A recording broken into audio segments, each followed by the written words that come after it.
Bonjour à toutes et tous, bienvenue pour ce nouveau tutoriel de chimie sur la détermination du bon indicateur coloré quand on fait un dosage pH métrique, dosage par titrage avec suivi pH métrique. Alors, je vous renvoie tout de suite à la playlist complète sur les dosages qui contient une dizaine de tutoriels sur les dosages par étalonnage et les dosages par titrage.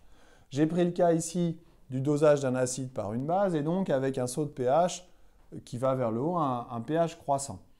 Pour déterminer le bon indicateur coloré, celui qui va nous permettre de faire un suivi colorimétrique à la place d'un suivi pH métrique, qui est souvent un peu plus long, le suivi pH métrique, plus long mais aussi plus précis. Dans les exercices, on vous demande de faire un choix parmi une liste souvent assez longue de tout un tas d'indicateurs colorés. Alors quel indicateur coloré choisir pour pouvoir avoir le volume équivalent à lire sur la burette directement avec un indicateur coloré qui change de couleur juste au bon moment, juste autour de l'équivalence. Pour ça, on a besoin des coordonnées du point équivalent. Ces coordonnées du point équivalent, on les détermine notamment grâce à la méthode des tangentes. Je vous renvoie au tuto précédent. Une fois que j'ai les coordonnées de ce point équivalent, le volume équivalent ne m'intéresse pas ici, il m'intéresse pour déterminer la concentration du réactif titrant, mais pas pour trouver l'indicateur coloré qui va bien. Par contre, l'autre coordonnée, le pH à l'équivalence, qu'on utilise rarement, va ici être déterminant. Pourquoi?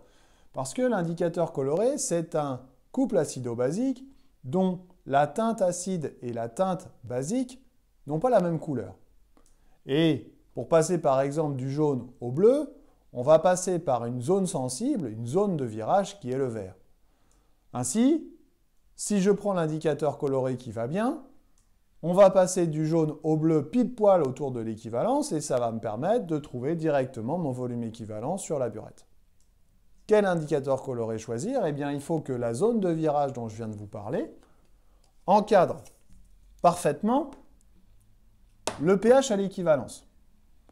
Donc, comme la zone de virage fait à peu près 2 unités pH, il faut que je trouve un indicateur coloré dont la zone de virage, la teinte sensible, encadre le pH à l'équivalence.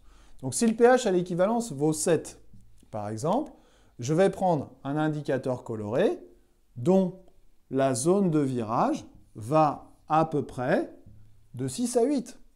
Si le pH à l'équivalence est de 4, je vais prendre un indicateur coloré dont la zone de virage, la teinte sensible, est de 3 à 5 par exemple. Voilà, donc voilà comment faire le bon choix. Encore une fois, j'espère que j'ai été clair et je vous dis à bientôt pour d'autres tutos. Bye bye.